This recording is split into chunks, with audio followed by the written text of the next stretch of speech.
22 अप्रैल 2025 जम्मू कश्मीर के पहलगाम की बेसरन वैली इस टूरिस्ट स्पॉट पर एक खौफनाक आतंकी हमला हुआ जिसे देखकर पूरे देश की रूह कांप गई।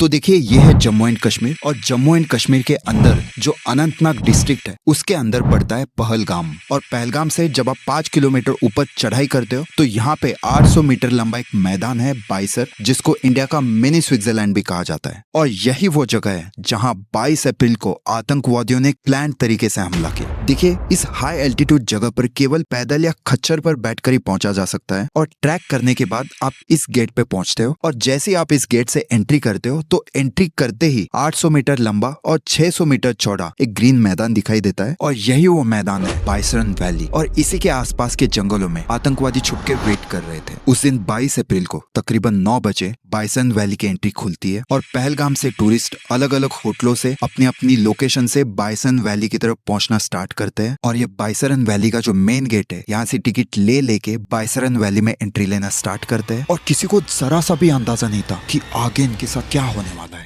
आतंकवादियों ने सारी भीड़ को, ये जो भेलपुरी चाय और फूड का जो स्टॉल था, इस पॉइंट पे सारे लोगों को इकट्ठा करते हैं और उसके बाद ये लेडीज और जेंट्स को अलग करते हैं। और अलग करने के बाद ये आदमियों से पूछते हैं कि हिंदू है कि नहीं, और जो नहीं बताते उनसे ये कलमा पढ़वाते हैं। जैसे ही आतंकवादी देवाशीष भट्टाचार्य के पास आए, उन्होंने कलमा पढ़ दिया तो उनको छोड़ के दूसरे तरफ चले गए। एक क्रिश्चियन वही साइड में ही खड़ा था, उसको पहले ये पैलेस्टीन का जो इशू था उस पे कुछ बोलने को कहा, कुछ की पैंट उतरवा दी गई और जो हिंदू टूरिस्ट थे उनको गोली मार दी गई। इनके पास M4 राइफल और AK-47 जैसे गन्स थे। इनके बॉडी पे GoPro कैमरा लगे हुए थे और इन कैमरा से सारी चीजें रिकॉर्ड कर रहे थे। जिन लोगों को इन्होंने मारा था उनके साथ सेल्फी ले लेके अपने फोन में रख रहे थे। ये सारा इंसिडेंट 20 से 25 मिनट तक चालू था और भी बहुत कुछ हुआ है, मैं बता नहीं पाऊंगा और आप सुन भी नहीं पाओगे। इस आतंकी हमले में 26 लोगों की जान चली गई और जबकि 20 लोग पूरी तरह से घायल हो गए। और ये उनके नाम है।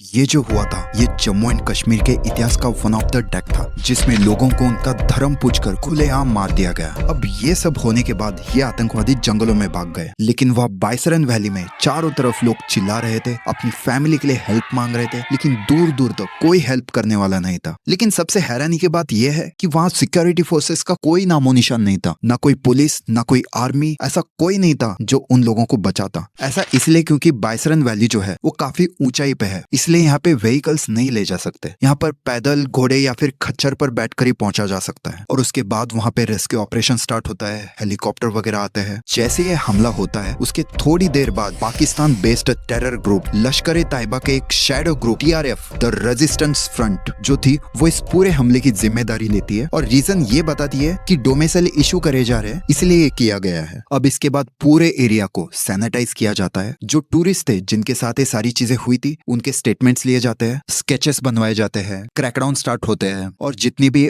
OGW थे यानी ओवरग्राउंड वर्कर्स उनको पकड़ा जाता है, उनसे स्टेटमेंट्स लिए जाते हैं। इंडियन एक्सप्रेस के रिपोर्ट के इनिशियल प्रोब के मुताबिक 4 से 6 आतंकवादी थे जिन्होंने हमला किया। आई विटनेसेस के बयान के आधार पर जम्मू एंड कश्मीर के पुलिस ने हमले में शामिल 3 पाकिस्तानी आतंकवादियों के स्केच रिलीज किए और जम्मू कश्मीर में जो 14 एक्टिव लोकल टेररिस्ट थे उनकी लिस्ट जारी की गई। इन लोगों ने पाकिस्तानी आतंकवादियों को रहने की जगह दी, जरूरी सामान और हर तरह की मदद पहुंचाई। इनको अरेस्ट किया गया। इनमें से 3 हिजबुल मुजाहिदीन, 8 लश्कर और 3 जैश ए मोहम्मद से जुड़े थे। और ऑपरेशन के दौरान आसिफ शेख और आदिल ठोकर जैसे कई आतंकवादियों के घर को एक्सप्लोजिव से डिस्ट्रॉय कर दिया गया। एक्चुअली आर्टिकल 370 हटने के बाद पिछले 2-3 सालों से जम्मू कश्मीर में जो टूरिस्ट आ रहे थे, ये जो इकोनॉमी बढ़ रही थी, जिससे वहाँ के लोगों को ये जो रोजगार मिल रही थी उसको ये इम्पैक्ट करना चाहते थे। एक्चुअली पाकिस्तान फिर से जम्मू कश्मीर में नफरत और हिंसा फैलाना चाहता था, लोगों को मजहब के नाम पर भड़काना चाहता था और इसीलिए पाकिस्तान ने TRF और लश्कर तैयबा के साथ मिलकर ये पहलगाम अटैक करवाया। लोगों को उनका धर्म पूछकर मारा गया ताकि भारत के हिंदू मुस्लिम आपस में लड़ के एक दूसरे के खिलाफ हो जाए। इस इंसिडेंट के बाद इंडिया में हर कोई बहुत ही गुस्से में था। हमले से कुछ दिन पहले पाकिस्तान के आर्मी चीफ जनरल असीम मुनीर ने अपने स्पीच में अपने टॉप ऑफिशियल्स के सामने एक कम्युनल बयान भी दिया था, जिसमें उन्होंने कहा था कि पाकिस्तान की कहानी अपने बच्चों को जरूर सुनाइए सुनिएगा। उन्होंने कहा था कि हम हिंदुओं से अलग है, हम एक नहीं है। इसी माइंडसेट के बेसिस पर पाकिस्तान का फॉर्मेशन हुआ था और पाकिस्तान की आने वाली जनरेशंस को ये बात जरूर सिखानी जानी चाहिए। जिस देश का आर्मी चीफ ऐसी नफरत भरी सोच रखता हो, वो दुनिया को टेरर के अलावा और क्या ही दे सकता है। अब इसी वजह से इस बार भारत सरकार ने ऐसे कई डिसीजंस लिए जो पाकिस्तान को हिला कर रख दे। उसके बाद CCS की मीटिंग होती है। उस मीटिंग में भारत सरकार ने पाकिस्तान के खिलाफ ऐसे कई टफ डिसीजंस लिए जो इससे पहले कभी नहीं लिए गए थे। इंडिया ने सबसे पहले पाकिस्तान के ऊपर वाटर स्ट्राइक किया और 1960 की जो इंडस वाटर ट्रीटी थी उसको सस्पेंड कर दिया। ये इतना बड़ा फैसला था कि आप इसी बात से अंदाजा लगा सकते हो कि पाकिस्तान ने इससे पहले भी ऐसे कई हमले किए थे, जैसे कि दोनों देश के बीच 1965, 1999 जैसे कई वॉर हो चुके हैं, लेकिन फिर भी भारत ने ये कभी ट्रीटी नहीं तोड़ी थी। लेकिन ये पहली बार है जहां पर इंडिया ने इंडस वाटर ट्रीटी सस्पेंड किया है। इस वजह से पाकिस्तान की जो 80% खेती है, जो कि सिंधु और उसके बाकी नदियों पर डिपेंड है, वो पानी अब स्टॉप कर दिया गया है। अगर ऐसे में इंडिया ने सिंधु नदी और उसके बाकी नदियों का पानी रोकता है, इसका सीधा असर पाकिस्तान की जो ऑलरेडी खराब इकोनॉमी थी इससे और ज्यादा खराब होगी। अब इंडिया पानी चाहे रोक भी सकता है और बिना अलर्ट दिए पानी रिलीज भी कर सकता है। अब ऐसे में पाकिस्तान में फ्लड जैसी सिचुएशन भी आ सकती है। अब इसके बाद भारत सरकार ने अटारी चेक पोस्ट भी बंद कर दिया, जहां से पाकिस्तान को soybean,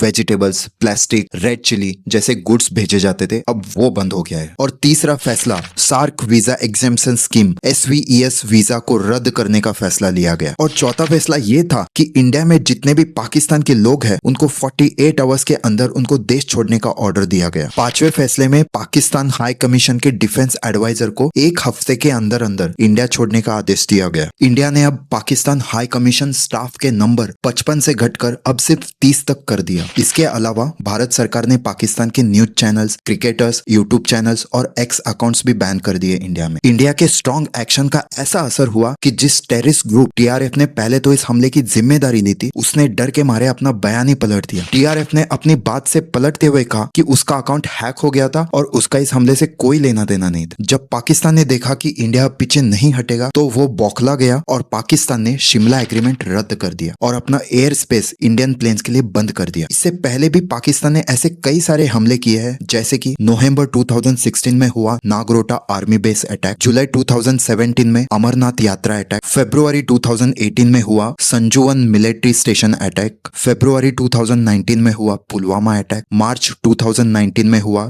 Jammu bus stand grenade blast, June 2019 Indian paramilitary police were attacked in Awantipora, 2023 Poonch Rajouri attack, 2024 Reasi attack और अब पहलगाम अटैक। लेकिन अब इंडिया पाकिस्तान को माफ करने की गलती दोबारा दोहराना नहीं चाहता। 29 अप्रैल को जब नरेंद्र मोदी ने देश के हायर डिफेंस ऑफिसर्स के साथ मीटिंग ली, तो उस मीटिंग में उन्होंने साफ कह दिया कि आतंक खत्म करने के लिए हमारी सेना को कोई भी एक्शन लेने की पूरी छूट दी है। जवाब कब और कैसे देना है ये तय करने के लिए हमारी सेना को पूरी छूट दी है। हालांकि अब इंडिया से US, फ्रांस, UK और रशिया जैसे वीटो होल्डिंग कंट्रीज के साथ बहुत ही अच्छे संबंध है, लेकिन चाइना पाकिस्तान के फेवर में वीटो लगाकर एक बड़ी रुकावट बन सकता है। अगर बातचीत से हल नहीं निकलता तो इंडिया को पाकिस्तान से सीधी जंग भी लड़नी पड़ सकती है, जो कि वो बहुत ही लंबा चल सकता है और इसका डायरेक्ट इफेक्ट इकोनॉमी पर पड़ेगा। इसलिए हर एंगल से सोच कर ही ऐसे फैसले लिए गए हैं और टेररिज्म को खत्म करना ही उन 26 मासूम लोगों की सच्ची ट्रिब्यूट होगी। Thank you.